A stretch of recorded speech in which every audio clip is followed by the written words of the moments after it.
Apakah ada hal-hal yang memberatkan dalam situasi COVID dia melakukan perbuatan itu, dan tentunya ancaman hukumannya akan lebih berat. Kita akan melihat hasil nanti selesai penyidikan ini, kita akan melihat dulu apakah ada hal-hal yang memberatkan dalam situasi COVID dia melakukan perbuatan itu, dan tentunya ancaman hukumannya akan lebih berat.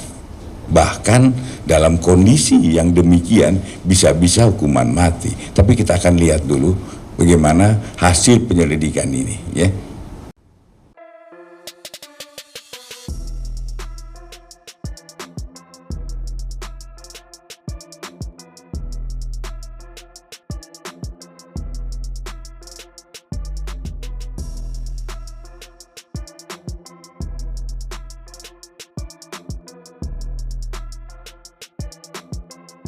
Alhamdulillahi Rabbil Alamin.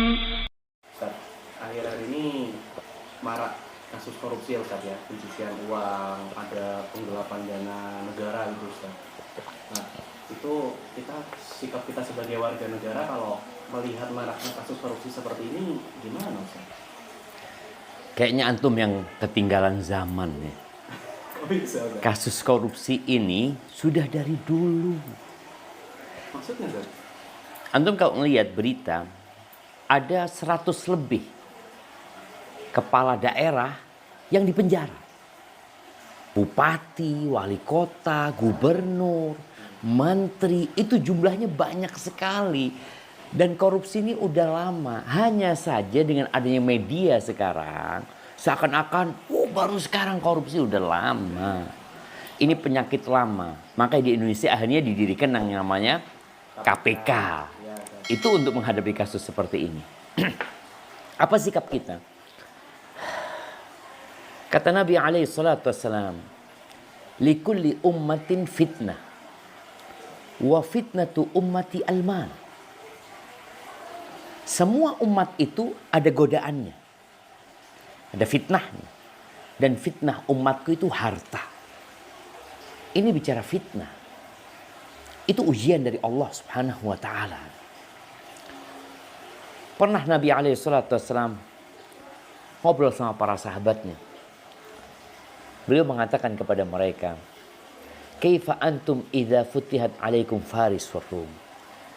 Bagaimana sikap kalian apabila Persia dan Romawi itu ditaklukkan? Di mana akan ada harta yang berlimpah ruah. Itu godaan. Godaan tuh.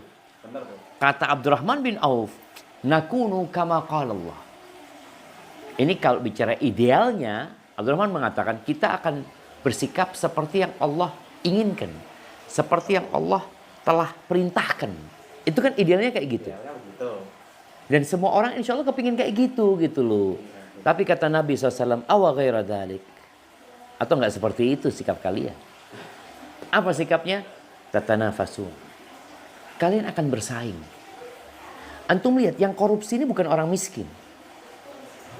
Kalau orang miskin, anak butuh, anak mau makan. Enggak. Ini orang berduit loh. Udah kaya Ustaz. Udah kaya raya. Kurang apa? Kekayaannya udah jangan ditanya. Dia untuk hidup ya. Iya. 7 turunan.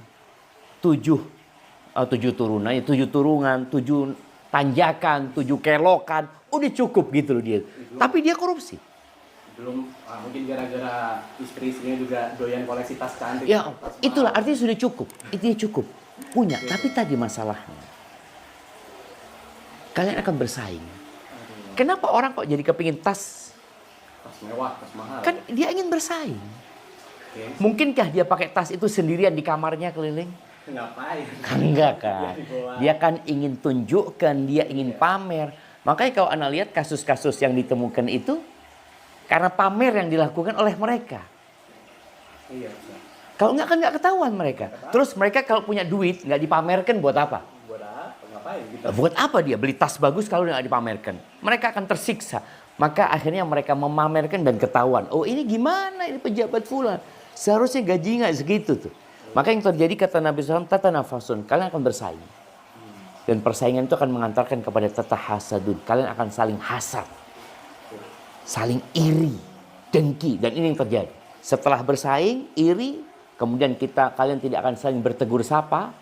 lalu kalian akan saling membenci, saling bermusuhan. Padahal awalnya kawan ya. Awalnya kawan, itulah, itu harta, itu fitnah harta. Harta ini memiliki efek samping yang buruk ya. Makanya kalau dikatakan kenapa mereka korupsi, tergoda dengan dunia. Padahal dunia ini nilainya tidak lebih dari bangkai kambing yang busuk. Sebagian orang itu kan selalu mengatakan hartaku ya. Sampai di pemerintah ini ada istilah apa? Laporan kekayaan kan, seperti itu. Nabi SAW mengatakan, Yaqulu ibnu Adam, manusia ini mengatakan, mali, hartaku, itu milikku, itu sertifikat atas namaku. Kata Nabi SAW, engkau tahu hartamu yang mana? Yang kau makan. Kemudian jadi kotor, itu hartamu. Yang kau pakai, sampai usang, sampai nggak bisa dipakai, itu hartamu. Wa ma tasaddaqta bihi fa'abqait, yang engkau sedekahkan, itu jadi milikmu. Itu yang sebenarnya harta. Sedangkan harta angka yang ada di rekening, tumpukan yang ada di brankas besi, fatarikuhu linnas, ditinggalkan buat orang gitu. Makanya kenapa orang ini sibuk cari harta yang mau ditinggal. Itu yang terjadi sama koruptor-koruptor ini. Sampai kadang kala puluhan miliar, ratusan miliar, triliunan. Mati ditinggal sama dia. Dan dia akan dihisap. Jadi fitnah dunia, ingin bersaing, ingin pamer, kemudian tentunya kurangnya iman kepada hari akhir. Orang yang beriman akan adanya hari pembalasan. Dia kalau mencuri itu kadang-kala milik satu orang. Dia curi. Urusannya kan mudah. Tapi kalau korupsi, itu milik umat. Itu berarti di akhirat Harta itu milik 270 juta rakyat yang punya hak itu sebenarnya. yang bisa menuntutnya di akhirat. Bisa dituntut dia. Jadi berat sekali ya ketika harta itu harta milik umat, maka berbeda dengan milik pribadi yang urusannya tinggal minta maaf. Kadang-kadang sebagian mereka ketangkep. Ya, Mereka ketangkep ya. Urusannya ketangkep ini kan urusan dunia. Tapi dia tobat nggak sama Allah? ada konsekuensi akhirat. Ada konsekuensi akhirat. Kalau hukum dunia cuma 3 tahun, 5 tahun, mau seumur hidup. Sehari di akhirat itu seperti 1000 tahun dalam hitungan manusia. Maka harapan kita sih ya yang menjadi pejabat ini adalah orang-orang yang bertakwa. Nah itu Ustaz, ini berarti sikap kita sebagai muslim, apakah kita juga harus terjun ke pemerintahan atau politik juga untuk menyelamatkan negara ini Ustaz, misalnya seperti itu? Semua orang punya kemampuan yang berbeda-beda. Karena kalau bicara korupsi, dari RT kadang-kala sudah terjadi. Money politik, kalau bicara antum lewat jalan politik ya. Dari politiknya aja sudah money politik. Ketika jadi pejabat, antum mau kasih solusi apa? Sedangkan antum pelaku money politik seperti itu ya.